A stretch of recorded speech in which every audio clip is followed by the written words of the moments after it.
Hello friends and welcome to we are classes. आज हम start करने वाले हैं पेपर 4 जीएस सेकेंड जो है हमारा, और उसका जो टॉपिक है वह है फिजिक्स में हम चालू करेंगे लाइट।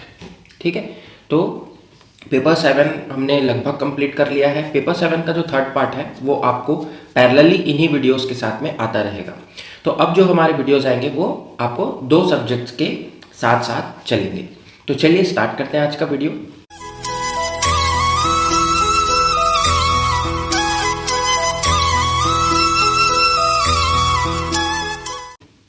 सी फ्रेंड्स, पेपर 4 जो है हमारा, जिसमें साइंस है और आपका न्यूमेरिकल लॉजिक रीजनिंग मैथमेटिक्स है और अप्लाइड साइंस है, उसका जो पार्ट 1 है हम लोग वो आज पढ़ेंगे जनरल साइंसेज में। और जनरल साइंसेज में मैं स्टार्ट करूंगा फिजिक्स, ठीक है, और उसी में आज हम पढ़ेंगे लाइट। हिंदी में इसे कहा जाता है प्रकाश। तो यदि आपको ये पूछा जाए कि प्रकाश क्या है, व्हाट इज लाइट, तो आप क्या कहेंगे? तो आप ये कहेंगे कि इट इज एन इफेक्ट, यह एक प्रभाव है। और प्रभाव कैसा प्रभाव है? Which gives visual sensation to human eye. ठीक है, मतलब ये एक ऐसा प्रभाव है जो मानव नेत्र को क्या करता है? दृश्यमान सेंसेशन प्रोवाइड कराता है। ठीक है, ये एक ऐसा प्रभाव है जो मानव नेत्र को दृश्यमान सेंसेशन देखने का जो उसको सेंसिटाइज करता है उसकी आंखों को। ठीक है, ये प्रकाश का सिंपल सा डेफिनेशन हो गया। देन हम चलेंगे कि नेचर ऑफ लाइट, प्रकाश की प्रकृति कैसी है, नेचर ऑफ लाइट। ठीक है, तो प्रकाश की प्रकृति के बारे में आप सभी को पता है कि it is a form of energy. यह एक ऊर्जा का एक प्रकार है या एक फॉर्म है बोल सकते हैं। और इसका क्या होता है? ऊर्जा जो है वो एक स्थान से दूसरे स्थान तक स्थानांतरित होती है। स्थानांतरित होने के लिए इसमें दो तरीके हैं या दो इसके मेथड्स हैं बोल सकते हैं, विधियां हैं। पहला है by the transfer of matter, मतलब द्रव्य के स्थानांतरण के तरह के साथ, या फिर दूसरा जो तरीका है वो है by waves in the medium, माध्यम में तरंगों के तरह। ठीक है, मतलब दो तरह से क्या हो सकता है जो ट्रांसफर इसका हो सकता है। एक स्थान से दूसरे स्थान तक जाने के लिए इसे दो तरीके से ले जाया जा सकता है, या दो तरीके से जाता है, द्रव्य के स्थानांतरण की तरह और माध्यम में तरंग के स्थानांतरण की तरह। ठीक है, अब हम बात करेंगे कि नेचर ऑफ द लाइट जो था वो उसके आधारित कुछ सिद्धांतों की। हो सकता है आपसे ये क्वेश्चन पूछा जाए। तो जो सिद्धांत है वो 17वीं शताब्दी में, 16वीं और 17वीं शताब्दी में, 16-17 सेंचुरी में दिए गए। तो इसमें दो जो है सिद्धांत सुझाए गए थे। पहला जो सिद्धांत है वह है किनका? तो वह है न्यूटन का। ठीक है, तो न्यूटन का क्या है? Corpuscular theory. ठीक है, कॉर्पस्कुलर थ्योरी, न्यूटन के आणविका सिद्धांत। ठीक है, न्यूटन के आणविका सिद्धांत। अब इसमें न्यूटन ने क्या कहा है? तो इसमें न्यूटन ने ये कहा है कि जो प्रकाश होता है हमारा, लाइट होता है, वो बहुत ही छोटे छोटे क्या है, अणुओं से या कणों से बना होता है। ठीक है, और इसको क्या कहते हैं? कॉर्पस्कल्स कहते हैं, आणविकाएं कहते हैं। ठीक है, और इनका क्या होता है फिर? इन्हीं का ही संचरण वहां होता है, जैसे हमने देखा था। लेकिन इसमें आपको याद रखना है कि ये जो कॉर्पस्कल्स होंगे इनका कोई भी मास नहीं होगा, द्रव्यमान रहित होंगे, मास इनमें नहीं होगा। ठीक है, बाकी आप देखते हैं कि साउंड एनर्जी या और कोई एनर्जी में जो भी पार्टिकल्स होते हैं उनका क्या होता है? कुछ ना कुछ मास होता है, द्रव्यमान होता है। यहाँ पर इनका द्रव्यमान नहीं होगा। तो ये न्यूटन का कॉर्पस्कुलर थ्योरी है। और दूसरा जो प्रिंसिपल इसमें दिया गया है वो दिया गया है हाइजेंस के द्वारा, हाइजेंस का वेव थ्योरी, हाइजेंस का तरंग सिद्धांत। हाइजेन के तरंग सिद्धांत में क्या कहा गया है कि हाइजेन ने यह माना कि मान लीजिए कि कोई एक कमरा है, उसमें कोई एक खिड़की है, उस खिड़की को जब हम खोलते हैं तो क्या होता है? सूर्य का प्रकाश उस पूरे कमरे में क्या हो जाता है? फैल जाता है। तो जब ये प्रकाश इस तरह से फैलेगा तो क्या होगा? यह किसी ना किसी फॉर्म में क्या होगा? तरंग के रूप में क्या होगा? ये संचरित होगा। ठीक है, तो उन्होंने माना कि ये वेव्स के फॉर्म में क्या होता है? तरंग के फॉर्म में रहता है प्रकाश। दूसरा उन्होंने माना कि जो प्रकाश की तरंग फैल रही है या किस रेट से फैलेगी, किस गति से फैलेगी, तो प्रकाश की जो गति होती है 3 × 10⁸ मीटर प्रति सेकेंड। इस गति से क्या होगी, ये संचरण या फैलाव इसमें होगा, डिफ्यूजन ऑफ लाइट होगा। ठीक है, तो ये थे दो प्रिंसिपल्स, आपको हो सकता है इसमें पूछा जाए। इनके अलावा भी आगे भी इनमें काम किया गया, जैसे मैक्सवेल का विद्युत चुंबकीय थ्योरी सिद्धांत दिया गया और फोटोन थ्योरी दिया गया है प्लांक्स और आइंस्टीन के द्वारा। तो यहाँ पर भी आप लिख सकते हैं, बट ये दो इंपॉर्टेंट सिद्धांतों को आपको याद रखना है। मैंने आपको शॉर्ट में बता दिया, हो सकता है कि आपसे पूछा जाए। अब हम चलेंगे हमारे नेक्स्ट टॉपिक की ओर, जो है हमारा important topic, that is reflection of light. प्रकाश का जो है रिफ्लेक्शन। ठीक है, प्रकाश कैसे एक सतह से टकराकर वापस आता है। तो इसका जो है, इसका सिंपल सा एक सिद्धांत ये है कि जब भी प्रकाश की किरण जो है वो क्या होगी, एक मीडियम से, एक माध्यम से दूसरे माध्यम में जाएगी। ठीक है, ये ट्रैवल करेगी जब भी, तो पहले माध्यम, ये मीडियम 1 है, माध्यम 2 है ये, तो पहले माध्यम से जब वो दूसरे माध्यम के जो स्मूथ पॉलिश्ड सरफेस है, ठीक है, ये जो है चिकनी सतह है जो कि पॉलिश्ड है। पॉलिश्ड का मतलब वो पारदर्शी नहीं है। ठीक है, पारदर्शी नहीं है, ओपेक है। ठीक है, ट्रांसपेरेंट नहीं है। तो ऐसे मीडियम से यदि वह टकराता है तो क्या होगा कि जो प्रकाश है उसकी बहुत सारी किरणें, मतलब मोस्ट ऑफ द उसका जो भाग है वो क्या हो जाएगा, वापस पहले मीडियम की ओर आ जाएगा। और यही क्या है, यही है प्रकाश का रिफ्लेक्शन, रिफ्लेक्शन ऑफ लाइट। ठीक है, इसको सपोज हम डायग्राम से समझने की कोशिश करें तो आपको तो ये क्लियर ही होगा। तो थोड़ा सा मैं इसको और बता देता हूँ कि मान लीजिए कि ये एक पॉइंट है P, ठीक है, और यहाँ से हम एक न्यूट्रल बना रहे हैं और यहाँ से क्या हो रहा है, प्रकाश जो है वो एंटर हो रहा है इस पॉइंट P पर। ठीक है, और ये इसका क्या हो गया, ये आपतित किरण हो गई, इंसिडेंट रे हो गया। ठीक है, और ये वाला जो है, जो लाल कलर से आपको दिखेगा, ये है उसका रिफ्लेक्टेड रे। ठीक है, परिवर्तित किरण। ठीक है, रिफ्लेक्टेड रे। तो ये जो रिफ्लेक्टेड रे और इंसिडेंट रे है, इन दोनों में क्या बनेगा, फिर कुछ एंगल बनता है। ठीक है, ये एंगल है I, एंगल ऑफ इंसिडेंस कहते हैं इसको, और ये है R, एंगल ऑफ रिफ्लेक्शन। ठीक, और ये है नॉर्मल। नॉर्मल मतलब जो अगर सीधी रेखा चलती 90 डिग्रीज रहता है, इसके साथ में 90 अंश का कोण ये बनाएगा। तो I हो गया एंगल ऑफ इंसिडेंस, R हो गया एंगल ऑफ रिफ्लेक्शन। ये हो गया हमारा सिंपल सा रिफ्लेक्शन ऑफ लाइट। अब हम बात करेंगे नेक्स्ट टॉपिक की, that is type of reflection. कितने प्रकार के आपके रिफ्लेक्शंस होते हैं। ठीक, तो यदि हम प्रकारों की बात करें तो सबसे पहला जो हमको दिखता है वो है, केवल इसमें दो प्रकार है। पहला है आपका रेगुलर रिफ्लेक्शन। ठीक है, रेगुलर रिफ्लेक्शन, और दूसरा जो है वह है इर्रेगुलर या डिफ्यूज्ड, इर्रेगुलर या डिफ्यूज्ड रिफ्लेक्शन। अब देखिए, इसमें जो रेगुलर और इरेगुलर वाली बात है, ये बहुत ज़्यादा सरफेस पे डिपेंड करती है। जैसा हमने इस फिगर में दिख रहा है कि सरफेस जो है वो स्मूथ है, चिकना है, और एक लाइट यहाँ से आई और ये उसी तरह से क्या हो गई, रिफ्लेक्ट हो गई। इसका मतलब ये रेगुलर रिफ्लेक्शन का एग्जाम्पल है। इरेगुलर रिफ्लेक्शन कैसा होगा, यहाँ से कोई लाइट आएगी और उसका जो नेचर होगा वो किसी भी अदर इस तरह से होगा, मतलब ये एक डिफ्यूज तरीका है, इरेगुलर या डिफ्यूज्ड रिफ्लेक्शन, इसीलिए इसको कहा जाता है। इसमें कोई भी एक पैटर्न नहीं दिखता आपको। ठीक है, तो इस तरह से आप देखते हैं कि टाइप्स ऑफ रिफ्लेक्शन आपको वहां पर दिखेगा। फिर हम बात करें रिफ्लेक्शन के लॉज की, लॉज ऑफ रिफ्लेक्शन, और इसको आप लगा लीजिए, मोस्ट इंपॉर्टेंट क्वेश्चन आपके एग्जाम में ये पूछा जा सकता है। ठीक है, तो रिफ्लेक्शन का जो नियम है, वह नियम जो है वो दो सिद्धांतों पर कार्य करता है, या लॉज ऑफ रिफ्लेक्शन जो है वो दो प्रकार के नियम इसमें बताए गए हैं। पहला लॉ ये बोलता है कि जो एंगल ऑफ इंसिडेंस होगा, आपतन जो कोण होगा, ठीक है, वह किसके बराबर होगा, एंगल ऑफ रिफ्लेक्शन के बराबर होगा।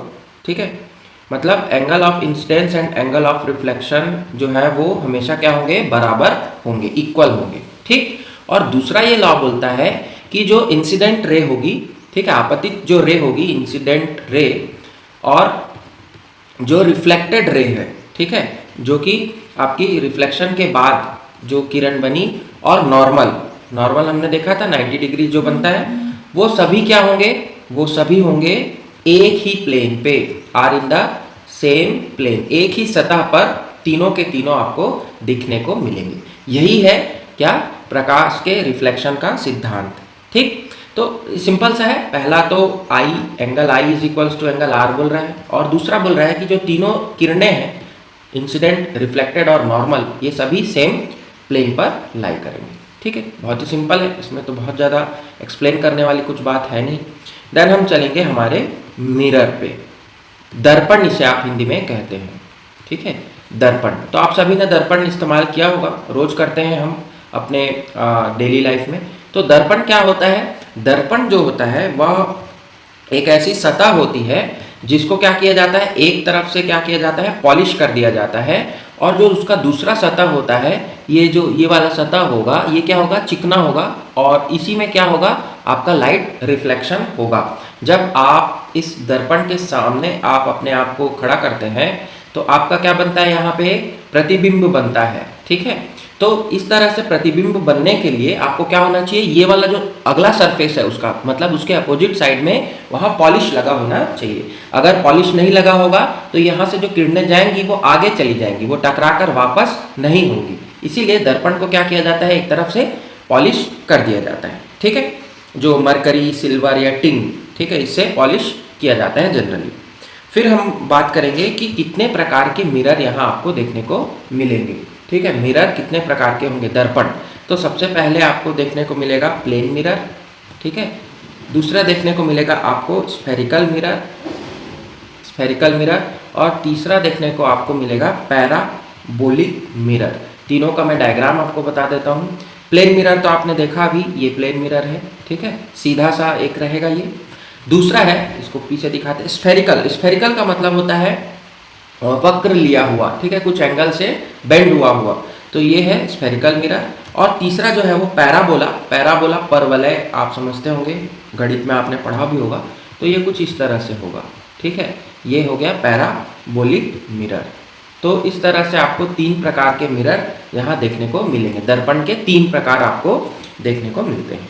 देन हम आगे चलेंगे और हम बात करेंगे कि इनमें जो प्रतिबिंब बनता है, इमेज जो बनता है, वो कैसा बनता है। ठीक है, तो हमको पढ़ना है केवल प्लेन मिरर का और स्फेरिकल मिरर का, पैराबोलिक मिरर को हमको नहीं देखना है। तो सबसे पहले हम बात करेंगे कि कोई भी जब लाइट का रे है, वह कहीं से टकराता है किसी सरफेस से, जो कि एक रिफ्लेक्टिंग सरफेस है, तो वहाँ से क्या होता है कि वो किसी एक बिंदु पर, ठीक है, मान लीजिए ये लाइट का रे है, यहाँ से बहुत सारी रेस चली और ये सारी रेस टकरा करके क्या हो रही है, किसी एक बिंदु पर ये आकर के जम जा रही हैं, या किसी एक बिंदु पर केंद्रित हो जा रहे हैं।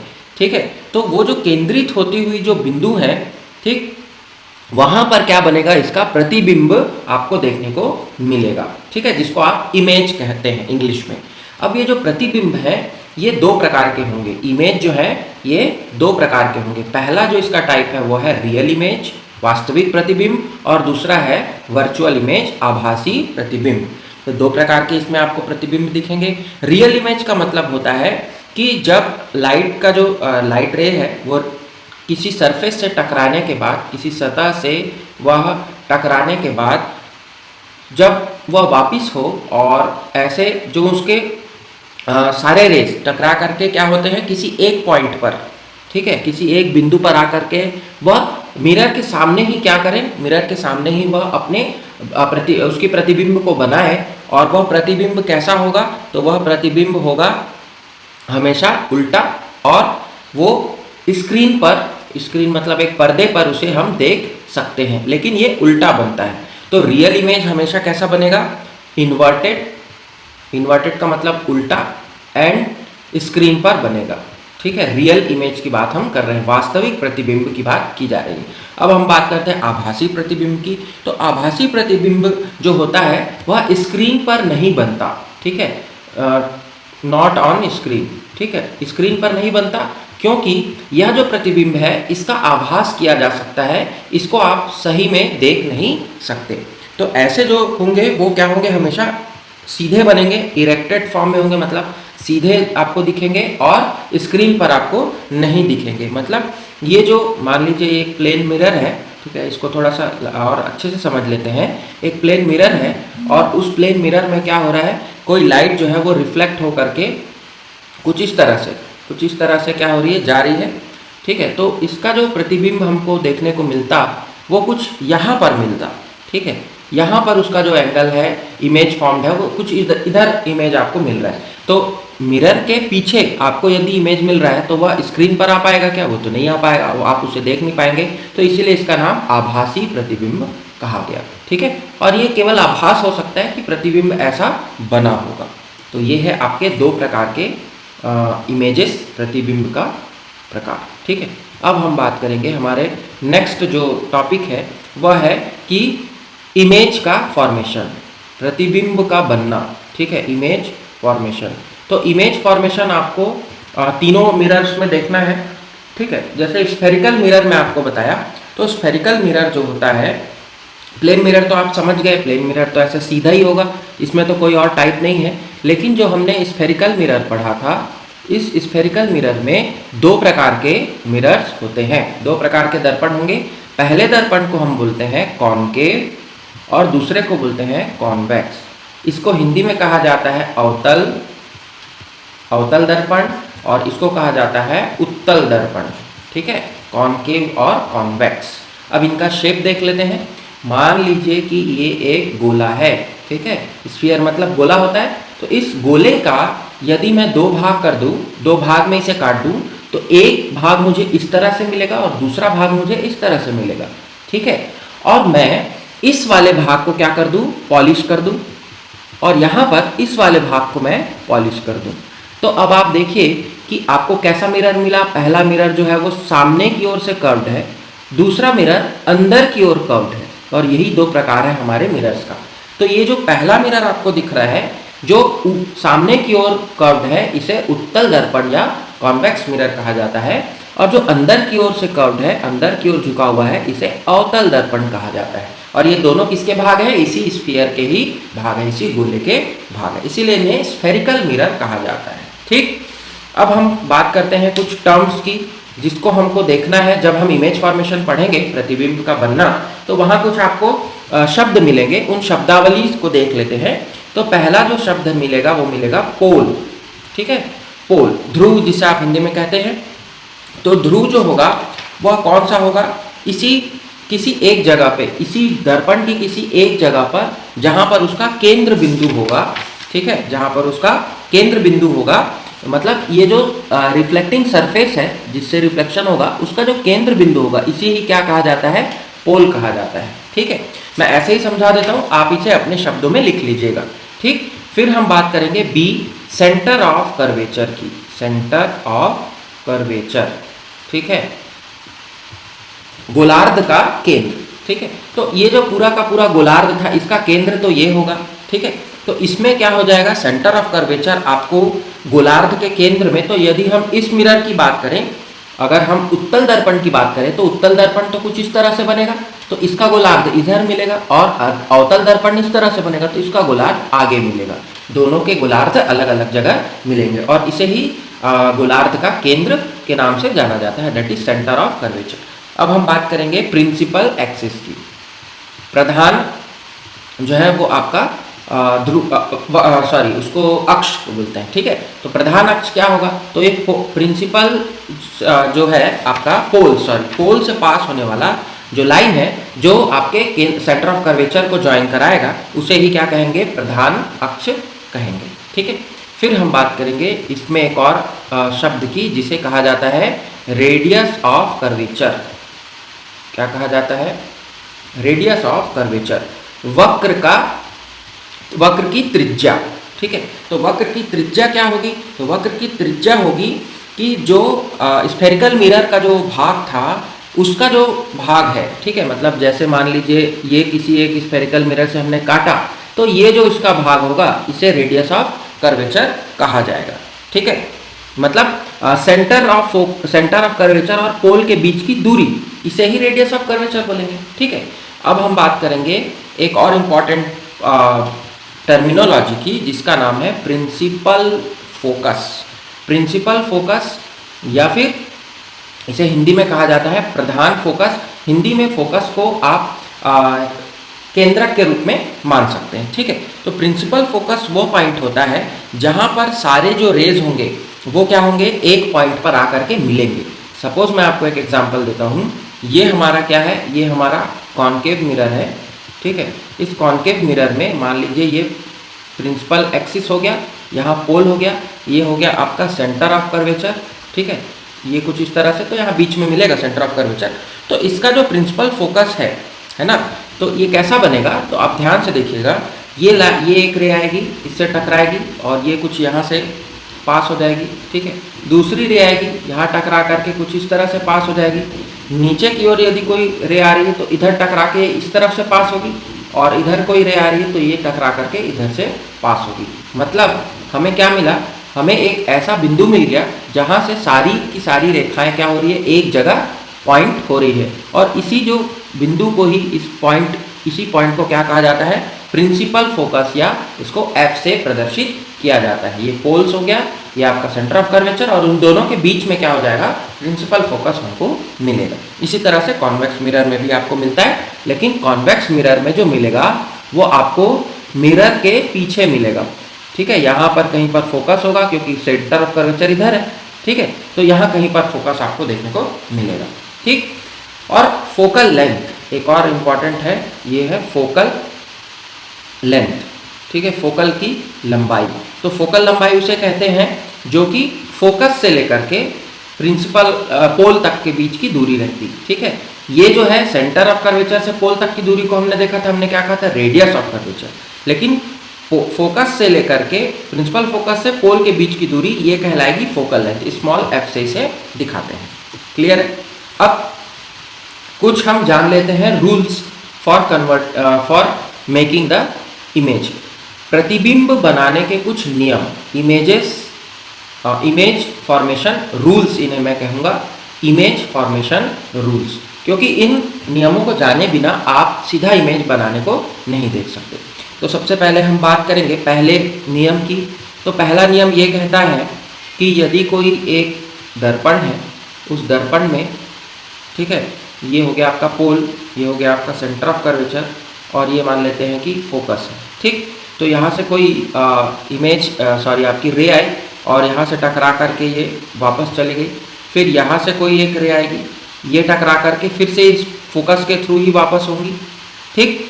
तो कोई भी रे जो इस प्रिंसिपल अक्ष के पैरेलल आएगा, उसके समानांतर आएगा, उसका रिफ्लेक्शन के बाद वह फोकस से पास होकर के चले जाएंगे। वैसे ही यहाँ पर भी होगा, पैरेलल आए, ये भी इसके समानांतर आए और समानांतर आकर के ये फोकस से पास होता हुआ चला गया। ये पहला नियम हो गया। अब हम बात करेंगे दूसरे नियम की। ये सारे नियमों को हमको वहाँ पर नोट डाउन करके रखना है, ठीक है, या फिर इनका ध्यान रखना है, ठीक।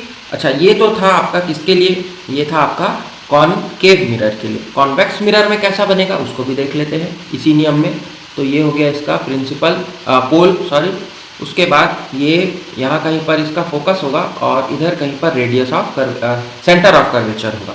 तो कोई रेखा जो है, कोई लाइट जो है वो इस तरह से आएगी, तो ये यहाँ से वापस आ जाएगी, इधर तो आएगी नहीं। तो ये आभासी, जैसा मैंने आपको बताया था, तो फोकस पर इस तरह से होगा, ठीक है। यहाँ से आया, ये इसे रिफ्लेक्ट, फिर ये इधर से पैरेलल, इसके पैरेलल आएगी और ये टकरा करके इधर वापस हो जाएगी। तो ये भी क्या होगा, ये ऐसा लगेगा कि यहाँ पर जो है फोकस में ये क्या कर रहा है, मिल रहा है, ठीक है। इसमें आभासी आपको दिखेगा, ठीक। अब दूसरे नियम की बात कर लेते हैं। तो दूसरे नियम में ये कहा गया है कि यदि मान लीजिए कोई एक लाइट है, ठीक है, कोई एक लाइट है, यहाँ पर है ये सेंटर ऑफ कर्वेचर, ये पोल हो गया, और इधर कहीं पर फोकस आपको दिखेगा। तो कोई रेखा, कोई लाइट अगर सेंटर ऑफ कर्वेचर से पास होकर के आता है, ठीक है, मतलब सीधे सीधे सेंटर ऑफ कर्वेचर से आएगा, तो वो जिस दिशा में आएगा उसी दिशा में वो वापस होगा, फिर वो फोकस के थ्रू नहीं जाएगा।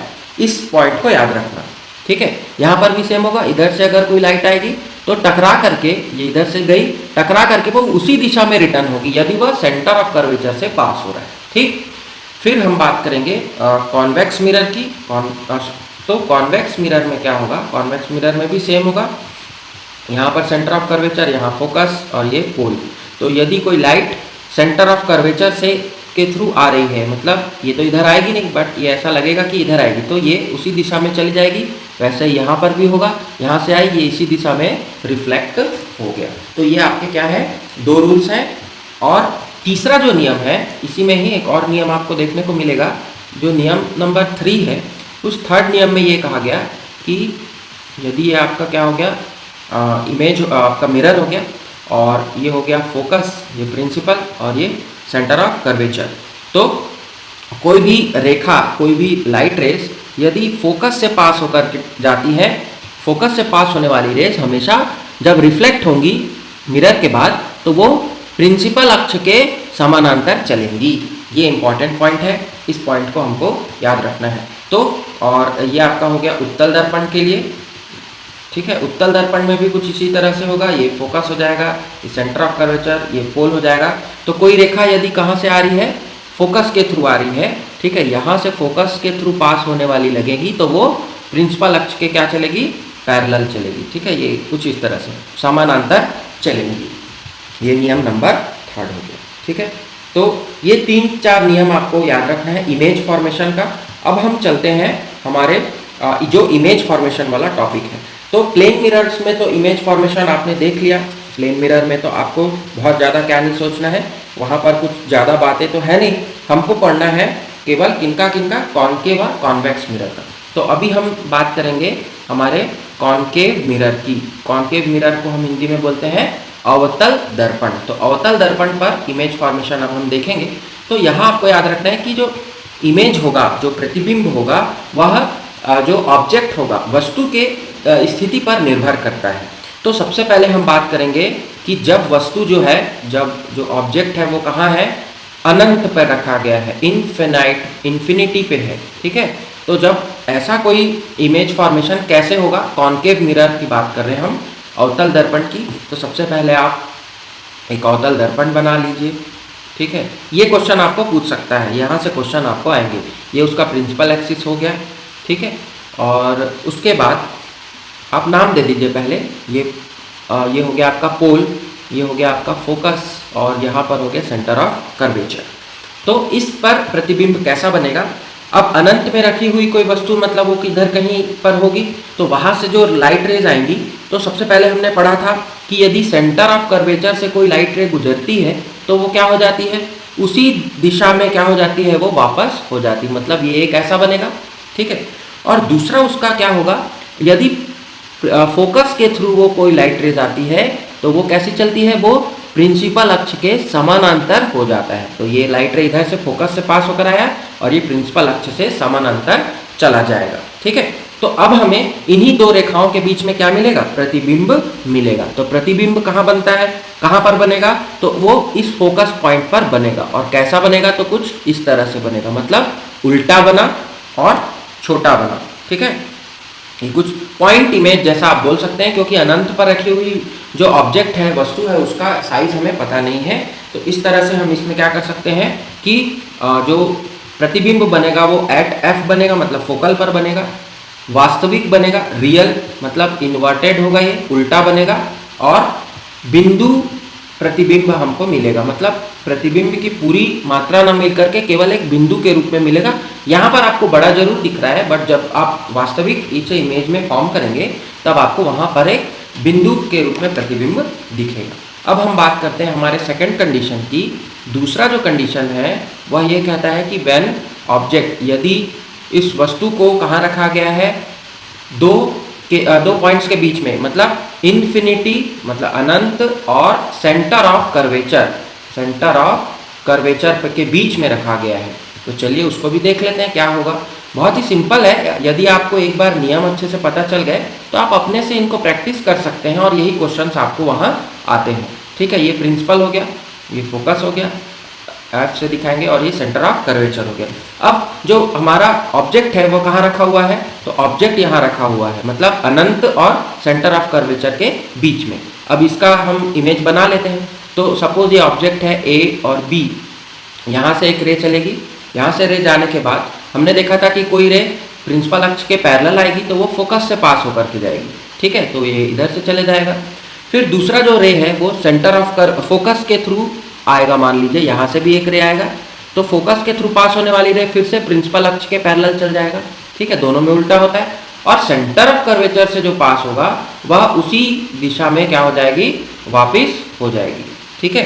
तो ये 3 रेज आपको देखने को मिलेंगी। अब देखिए तीनों रेज या तीनों का जो फोकस है वो इधर इस पॉइंट पर है, तो जो हमारा इमेज होगा, मैं इसको लाल से दिखाता हूँ, जो इमेज होगा वो यहाँ पर बनेगा।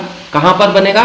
सेंटर ऑफ कर्वेचर और फोकस के बीच में बनेगा। और कैसा है? तो अगेन ये क्या है? रियल इमेज है।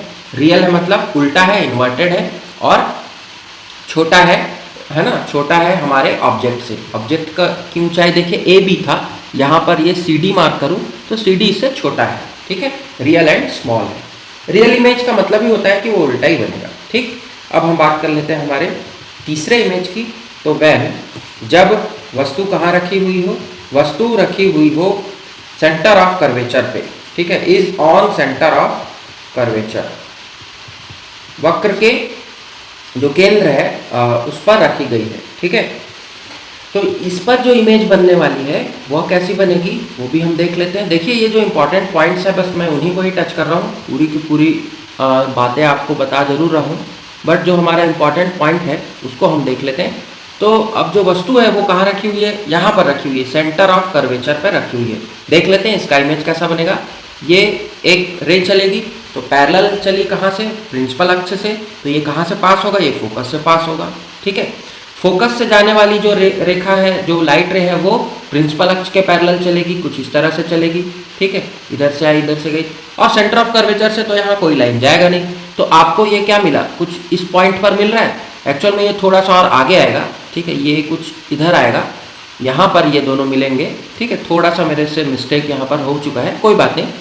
तो ये जस्ट इसके नीचे ही आपको यहाँ पर मिलेगा। यदि आप स्केल और पेन से बनाएंगे इसे तो आपको वैसा ही इमेज इस तरह से मिलता है। ठीक है, यहाँ पर ही मिलेगा। ठीक, तो ये इधर है तो ये ऐसा मिलेगा। ठीक है, तो सेंटर ऑफ कर्वेचर पर बनने वाला जो इमेज होगा वो उसी के ही नीचे मिलेगा, और समान लेंथ का, मतलब जितना ऑब्जेक्ट का लेंथ है उतना ही लंबाई की वो भी मिलेगी। तो सेम लेंथ, इक्वल, है ना, मतलब दोनों की जो साइज होगा वो बराबर होगा। आई थिंक ये भी आपको क्लियर है। हम बात करेंगे हमारे चौथे पोजीशन की। जब वस्तु कहाँ रखी हुई है? वस्तु रखी हुई है सेंटर ऑफ कर्वेचर, कर्वेचर और एंड फोकस के बीच में। ठीक है, वस्तु रखी हुई है सेंटर ऑफ कर्वेचर और फोकस के मध्य। ठीक, तो कैसा इमेज फॉर्म होगा? इसमें आपको कोई सा भी पूछ सकता है, आपको थोड़ा सा ध्यान रखना है। इसमें कोई सा भी आपको कंडीशन दे सकते हैं, या फिर आपको कोई सा भी या सभी भी दे सकता है। ठीक है, पूरे के पूरे को समझाओ भी पूछ सकता है। तो आपको सभी चीज़ को ध्यान में रखना चाहिए। अब हमारा ऑब्जेक्ट कहाँ है? तो सेंटर ऑफ कर्वेचर और फोकस के बीच में है, यहाँ पर कहीं है। ठीक है, ये ऑब्जेक्ट हो गया। चलिए इसका भी बना लेते हैं। यहाँ से कोई रे चलेगी parallel to the principal axis, ये रिफ्लेक्ट होकर के फोकस के थ्रू चली जाएगी। ठीक, दूसरा फोकस से जाने वाली रे, फोकस से जाने वाली रे कैसे चलेगी? तो पैरेलल टू प्रिंसिपल एक्सिस चलेगी। ये तो बिल्कुल सिंपल है। अब आप देखिए कि यहाँ सेंटर ऑफ कर्वेचर पर कुछ बनेगा क्या? कुछ नहीं बनेगा। ठीक है, तो यदि आप इसको देखें तो यहाँ पर आपको क्या मिलेगा? यहाँ पर थोड़ा सा फिर से मैं इसको इधर बनाना चाहूँगा। ये इस तरह से चलेगी और ये इस तरह से बनेगा। तो ये आपका फोकस हो गया, ये हो गया आपका सेंटर ऑफ कर्वेचर। तो इमेज जो है वो मेरे को यहाँ पर मिलेगी। ठीक है, थोड़ा सा यहाँ फिर से मिस्टेक हो रहा है। अगर आप इसे थोड़ा सा नाप करके बनाएंगे मेरे द्वारा, तो क्या हो जा रहा है कि मैं सिंपल से इसको एक्सप्लेन कर रहा हूँ, बट यहाँ मैंने अगर पेन और स्केल का काम लिया होता तो आपको वहाँ दिखेगा। तो इसमें जो आपको ध्यान रखने वाली बात ये है कि सेंटर ऑफ कर्वेचर के बाद, मतलब उसके और आगे आपको क्या मिलेगा? ये इमेज मिलेगा। ये इमेज जो होगा वह कैसा होगा? तो वह रियल होगा, मतलब इन्वर्टेड होगा, और ऑब्जेक्ट से, जो हमारा ऑब्जेक्ट है उससे आपको बड़ा मिलेगा, लार्ज मिलेगा या बिग मिलेगा। ठीक है, बिगर देन ऑब्जेक्ट। हमारी वस्तु से वह प्रतिबिंब जो है वो उसका बड़ा दिखता है। अब हम बात करेंगे हमारे एक और पॉइंट की। जब ऑब्जेक्ट कहाँ रखा हुआ है? तो ऑब्जेक्ट रखा हुआ है फोकस पर। ठीक है, मतलब फोकस पर रखा हुआ है, सीधा सीधा आपका ऑब्जेक्ट ही फोकस पर रखा हुआ है। तो ये कुछ इस तरह से मिलेगा। ये पॉइंट हो गया आपका पॉइंट P, ये हो गया फोकस, ये हो गया सेंटर ऑफ कर्वेचर। तो अब जो ऑब्जेक्ट है वो कहाँ रखा हुआ है? फोकस पर रखा हुआ है। तो फोकस पर रखा हुआ है तो आपको ध्यान रखना है कि एक रेखा जो इस तरह से चलेगी parallel to the principal axis, ये कहाँ से पास होगा? ये फोकस से ही पास होने वाला है। ठीक, और दूसरी जो रेखा है वह सेंटर ऑफ कर्वेचर से मान लो चलेगी, तो सेंटर ऑफ कर्वेचर से जब ये चलेगा तो ये उसी दिशा में ही वापस होता है, ठीक है, ये तो और कहीं जाएगा नहीं। तो ऐसे अब यहाँ पर देखिए ये दो तरह से आपको मिल गया। तो अब यहाँ देखिए आपको कोई इमेज मिल रहा है क्या? नहीं, क्योंकि दोनों रेखाएं आपस में एक दूसरे से नहीं टकरा रही हैं। इसका मतलब क्या है कि जो इमेज फॉर्म होगा, प्रतिबिंब बनेगा, वो कहाँ बनेगा? इन्फिनिटी, अनंत में कहीं पर आगे चल करके ये दो रेखाएं कहीं अनंत में मिलेंगी, ऐसा हम मानते हैं। तो ये जो है ये कैसा, और उल्टा ही बनेगा ये तो, ठीक है, इन्वर्टेड ही बनेगा और रियल तो बनेगा ही, और दूसरी चीज ऑब्जेक्ट से बड़ा बनेगा, ठीक है। ये इससे देखिए ये इतना बड़ा है, लेकिन इन दोनों के बीच की दूरी से आप समझ सकते हैं कि ये क्या बनेगा, जो हमारा वस्तु है उससे बड़ा बनेगा। और आखिरी कंडीशन हम देख लेते हैं कि कहाँ रखा हुआ है, फोकस और पोल के बीच में रखा हुआ है। इमेज जो ऑब्जेक्ट जो है वो फोकस और पोल के बीच में रखा हुआ है। तो ये देखिए ये आपका हो गया पोल, ये हो गया आपका फोकस, ये हो गया सेंटर ऑफ कर्वेचर, और ऑब्जेक्ट कहाँ रखा हुआ है? इधर रखा हुआ है, ठीक है। तो इस पर भी देख लेते हैं, ये भी सिंपल सा है। आपका यहाँ से कोई रे पैरेलल जाएगा तो वो फोकस के थ्रू पास होगा, ठीक है, ये भी हमने देखा। और दूसरा यहाँ पर फिर से सेंटर ऑफ कर्वेचर के थ्रू जाएगा तो वह उसी दिशा में वापस हो जाएगा। यहाँ पर भी आप देख रहे हैं कि अब ये दोनों रेखाएं यहाँ पर आप देखिए तो इधर इन्फिनेटिव के जगह इनका जो इमेज फॉर्मेशन होगा वो कुछ यहाँ पर आपको दिखेगा, ठीक है। ये आपका क्या हो गया, आगे बढ़ा दिए इसे, तो इमेज जो है वह कहाँ बनता हुआ दिखेगा आपको? मान लो ये हो गया B, ये हो गया A, तो ये क्या बनेगा? A डैश, और ये बनेगा B डैश। ये कहाँ मिला? बियॉन्ड द मिरर, दर्पण के बाद। तो दर्पण के बाद जब मिलता है तो वो इरेक्ट होता है, सीधा होता है, वर्चुअल होता है, आभासी होता है, और बिगर देन ऑब्जेक्ट, वस्तु से बड़ा मिलेगा, ठीक है, और दर्पण के पीछे बिहाइंड मिलेगा, ठीक है। इस तरह से आपको ध्यान में रखना है। ये हो गया आपका किसका? कॉनकेव मिरर की बात। अब हम सीधे सीधे कॉन्वेक्स मिरर का लगा लेते हैं। तो कॉन्वेक्स मिरर में बहुत ज़्यादा आपको वेरिएशन नहीं है। कॉन्वेक्स मिरर जो है वो वेरिएशन आपको कम मिलेगा, इतना वेरिएशन वहाँ नहीं है। कॉन्वेक्स मिरर में आपको दो प्रकार का इमेज कंडीशन ध्यान में रखना है। पहला है जब वस्तु कहाँ रखी हुई हो? इनफाइनाइट पे, मतलब अनंत पे हो, ऑब्जेक्ट इज एट इन्फिनिटी, अनंत पर रखा हुआ हो। तो अनंत पर रखे होने के लिए बना लेते हैं पहली तो ये कुछ इस तरह से आपका क्या बन गया? कॉन्वेक्स मिरर बन गया। इसका ये बन गया प्रिंसिपल फोकस, ठीक है, ये पोल, ये हो गया इसका फोकस, आपको पता है इधर ही होगा। अब कोई रेखा यदि इस पैरेलल एक्सिस के पैरेलल चलती है तो वो कैसे पास हो जाती है? वो फोकस से पास होकर के जाती है, मतलब वो कुछ यहाँ से पास होगी। दूसरी रेखा जो पैरेलल आ रही है प्रिंसिपल एक्सिस के, वो अगेन क्या हो जाएगी? फोकस से पास होकर के जाएगी, मतलब ये कुछ इस तरह से जाएगी। तो जो ऑब्जेक्ट मिला हमको, इमेज मिला सॉरी, वो कहाँ मिला? वो आपको फोकस पर मिला और बिंदु का इमेज मिला, पॉइंट इमेज, ठीक है, बिंदु प्रतिबिंब आपको मिलेगा, ठीक है, छोटा मिलेगा लेकिन सीधा मिलेगा और फोकस पर मिलेगा, ठीक है। और दूसरा जो कंडीशन है इसी में ही वह है दूसरा कंडीशन आपका, जब वस्तु कहाँ रखी हो? कहीं पर, मतलब एनीवेयर आप लिख सकते हैं इसे, कहीं पर before the mirror, before the mirror, मतलब हमारे जो दर्पण है ये आपका कॉन्वेक्स दर्पण हो गया, इस पर कहीं आगे किसी पॉइंट पर रखी हुई है, ठीक है, उसका कोई दूरी आपको नहीं बताना है। तो यहाँ पर आपको रखना है अपना ऑब्जेक्ट, मान लीजिए वो यहाँ रखा हुआ है, ऑब्जेक्ट का नाम दे देते हैं A एंड B। अब रेखाएं हम ड्रॉ करेंगे तो सबसे पहला तो वो पैरेलल चलेगा, हाँ, यहाँ से मैं और एक नाम दे देता हूँ, ये P हो गया पोल, ये हो गया फोकस, ये हो गया सेंटर ऑफ कर्वेचर। तो इसको चलाते हैं हम, ये रेखा यहाँ से पैरेलल गई तो ये कहाँ से पास होगी? ये तो फोकस से जाने वाली है, ये तो हमारा क्लियर है बिल्कुल, ठीक। दूसरा, यदि कोई रेखा सेंटर ऑफ कर्वेचर से पास होती हुई दिखेगी, ठीक है, सेंटर ऑफ कर्वेचर से पास होती हुई दिखेगी तो ये जो है ये किस तरफ चलेगी? तो ये मान लीजिए सॉरी, ये फोकस से पास होती जाएगी, तो फोकस से पास होने वाली जो रेखा है वह प्रिंसिपल एक्सिस के पैरेलल चलेगी, ठीक। तो प्रिंसिपल एक्सिस, इसको मैं डॉटेड से दिखाना चाहिए, ठीक है। और तीसरा जो कंडीशन है वह है सेंटर ऑफ कर्वेचर। तो सेंटर ऑफ कर्वेचर से मान लो कि ये कोई प्रतिबिंब चलेगा तो वह उसी दिशा में वापस हो जाएगा। मतलब हमको इमेज कहाँ मिलेगा, कुछ इस पॉइंट पर मिलेगा। पहली रेखा यहाँ से पास हुई, दूसरी तो फोकस के ही थ्रू चल जाएगी, वहाँ पर तो मिलेगा नहीं, और तीसरा जो है वो यहाँ पर, मतलब हमको इमेज इस तरह मिलेगा। कहाँ मिलेगा, मिरर के पीछे, दर्पण के पीछे छोटा मिलेगा और इरेक्ट मिलेगा, मतलब हमेशा वर्चुअल होगा, आभासी प्रतिबिंब मिलेगा। क्लियर? इस तरह से आपका 2 कंडीशन होता है। अब कभी कभी आपको 2 नंबर के क्वेश्चन में ये पूछ लेगा कि इन जो मिरर दर्पण को हमने पढ़ा, कॉनकेव, उत्तल और कॉन्वेक्स जो दर्पण है उनको पढ़ा, उनका प्रयोग कहाँ कहाँ पर है, उनका एप्लीकेशन कहाँ कहाँ पर है। ये क्वेश्चन भी आता है, ये आपको प्रीलिम्स में भी काम आएगा। तो कॉनकेव मिरर की यदि बात करें, अवतल दर्पण की, तो इसे हम कहाँ यूज़ करते हैं, इसे हम दाढ़ी बनाने में यूज़ करते हैं, शेविंग्स में, ठीक है। फिर दूसरा है, इसे डॉक्टर के द्वारा इस्तेमाल किया जाता है, डेंटिस्ट के द्वारा, आपने देखा होगा। तो डॉक्टर, जब डेंटिस्ट आपके दांतों को देखता है या कान का डॉक्टर आपको देखता है तो ये इसका इस्तेमाल करता है। दूसरा, टॉर्च में, टॉर्च के रिफ्लेक्टरों में, सर्च लाइट में, ठीक है, स्पॉट लाइट या सर्च लाइट आप जो बोलते हैं उसमें, और गाड़ियों के लाइटों में, व्हीकल के लैंप्स में। इस तरह से कॉनकेव मिरर का आपको इस्तेमाल दिखेगा।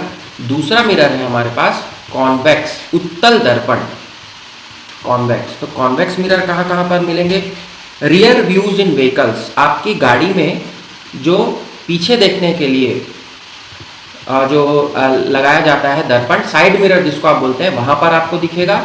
और दूसरा आपको दिखेगा ट्रैफिक सिग्नल के रिफ्लेक्टर्स में, ठीक है, ट्रैफिक सिग्नल के रिफ्लेक्टर्स में।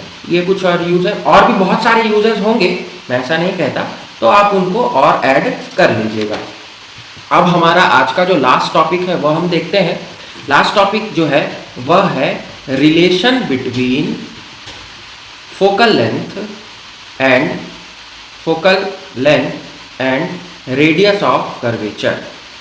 रेडियस ऑफ कर्वेचर, फोकल दूरी और वक्र की त्रिज्या के बीच का जो हमारा रिलेशन है, ठीक है। इसमें 2 रिलेशन आपको देखना है।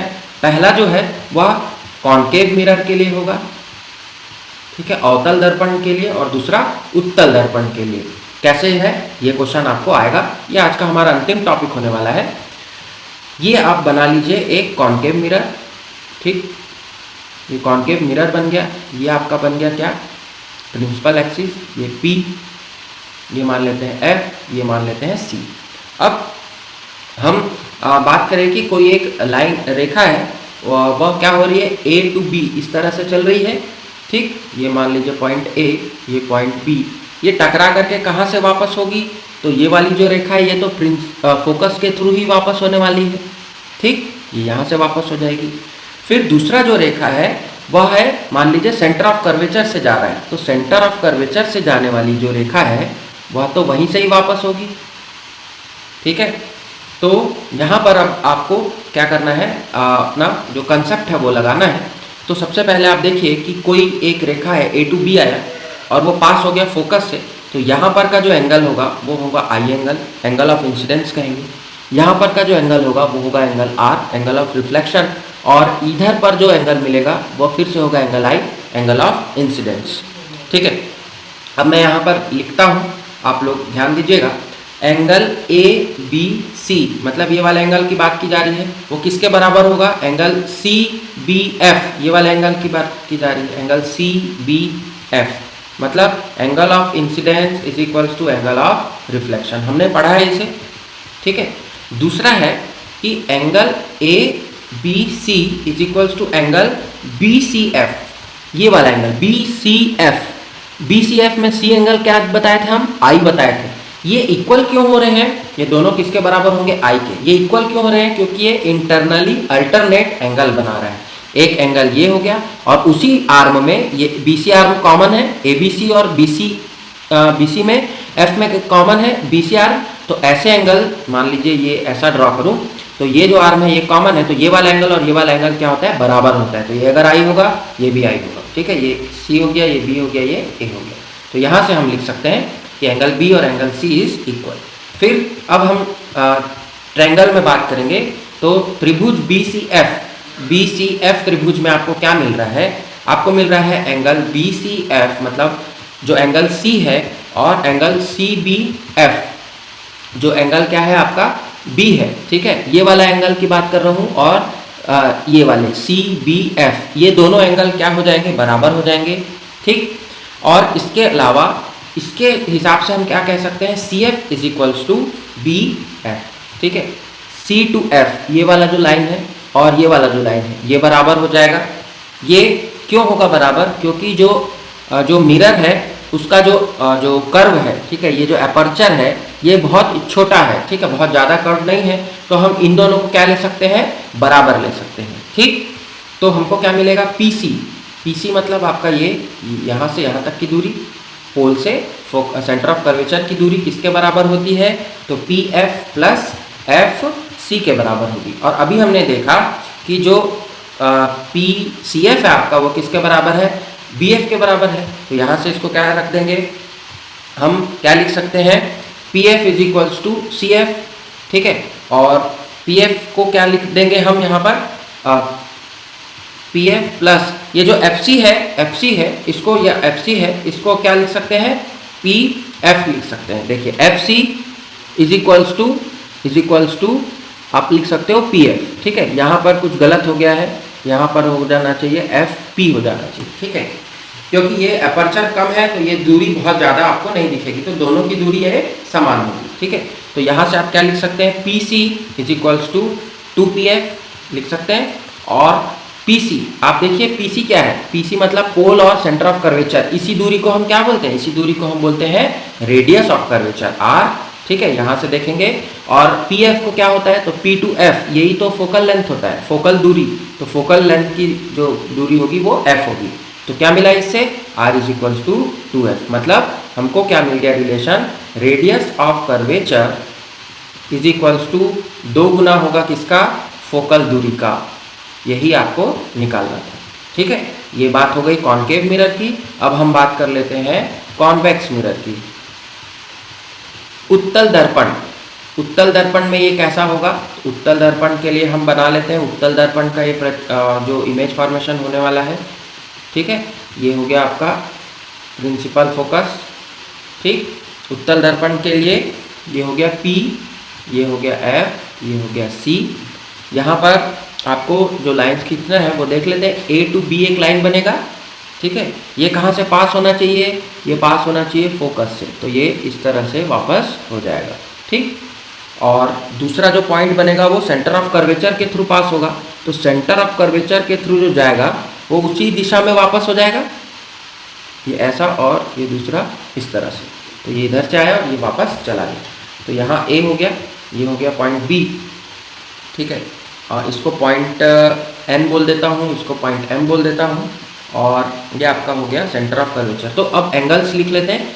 AB का जो एंगल है वो तो I होगा, इंसिडेंस एंगल, और ये जो होगा वो रिफ्लेक्टेड एंगल होगा, और यहाँ का जो एंगल होगा वो अगेन क्या हो जाएगा? I हो जाएगा, ठीक है। अब हम डेरिवेशन लिख लेते हैं। तो एंगल ABM की अगर बात करूँ is equals to angle MBN हो जाएगा, ठीक है। ये क्या होगा? इन I एंगल और एंगल ऑफ रिफ्लेक्शन, ये तो लॉ है हमारा, एंगल I और एंगल R ये दोनों किसके बराबर होंगे, ठीक है। ये वाला एंगल और एंगल MBN ये दोनों क्या हो जाएंगे? बराबर हो जाएंगे। यहाँ पर भी आपका क्या हो जाएगा? R हो जाएगा, ठीक है। दूसरा यहाँ लिखते हैं angle MBN is equals to angle CBF। फिर से वही CBF ये वाला जो एंगल है वह इसके NBM के ये क्या हो जाएंगे? कुछ इस तरह से आपको दिख रहा है। ये वाला एंगल है R, ये वाला भी एंगल है R, ठीक है। ये पॉइंट B, ये A, ये N, ठीक है। ये पॉइंट हो गया आपका C और ये पॉइंट हो गया F, ठीक है। तो ये वाला जो एंगल है वो इक्वल होगा, क्यों? क्योंकि ये वर्टिकली अपोजिट एंगल इसे कहा जाता है, ठीक है। दो एक कॉमन पॉइंट पर वर्टेक्स पर है, और ये ऐसे वर्टेक्स पर होने के कारण दोनों का जो अपोजिट एंगल होंगे वो बराबर होंगे, ठीक। फिर एंगल बात करें ABN की और एंगल BCF की, तो ये जो दोनों एंगल होंगे ये भी बराबर होंगे, एंगल B और एंगल C। तो आप बात कर रहे हैं ABM और एंगल BC और F, ये जो एंगल है इसे कहा, ये किसके तरह करस्पॉन्डिंग एंगल इन्हें कहा जाता है। ये भी क्या हो जाएंगे, बराबर हो जाएंगे। ठीक है, थोड़ा सा आपको यहाँ मैथ्स का कंसेप्ट लगेगा बट बहुत ज़्यादा नहीं सोचना है। अब हम चलेंगे त्रिकोण BCF में। तो ऐसे ट्रायंगल BCF में आपको दिखेगा कि angle CBF is equals to angle BCF। चलिए थोड़ा सा देख लेते हैं इसको भी। एंगल CBF मतलब ये R वाला एंगल और एंगल BCF ये I वाला, ये इक्वल होगा क्योंकि हमने पढ़ा हुआ है कि angle I is equals to angle R। ये तो हमको पता है, incident angle is equals to reflected angle. दूसरा पॉइंट है कि FC बराबर क्या मिलेगा, BF मिलेगा। ठीक है, FC बराबर BF। FC और ये जो BF है ये बराबर होंगे, ये वाला लेंथ और ये वाला लेंथ। ठीक, अब हम लिख सकते हैं तो, और BF जो है वो आपका बहुत स्मॉल है तो आप उसको क्या, ये जो अपर्चर है ये स्मॉल है, ज़्यादा दूर नहीं होगा B और FP की दूरी, तो आप इसको बराबर ले सकते हैं। मतलब FC बराबर आप क्या लिख सकते हैं, PF लिख सकते हैं। ठीक है, क्योंकि अपर्चर इसका जो कोण है वो बहुत छोटा है। तो अब हम लिख लेंगे PC बराबर क्या मिलेगा, PF प्लस FC। ठीक है, और यहाँ से FC बराबर क्या लिख सकते हैं, PF। यहाँ से फिर से मिल जाएगा हमको 2PF। ठीक है, PC क्या है, रेडियस ऑफ कर्वेचर, और PF क्या है, फोकल लेंथ। तो यहाँ से भी आपको क्या मिल गया, R is equals to 2F, या F बराबर क्या मिल जाएगा आपको, R/2 मिल जाएगा। और यही आपका relation between focal length and radius of curvature है कॉन्वेक्स मिरर के लिए।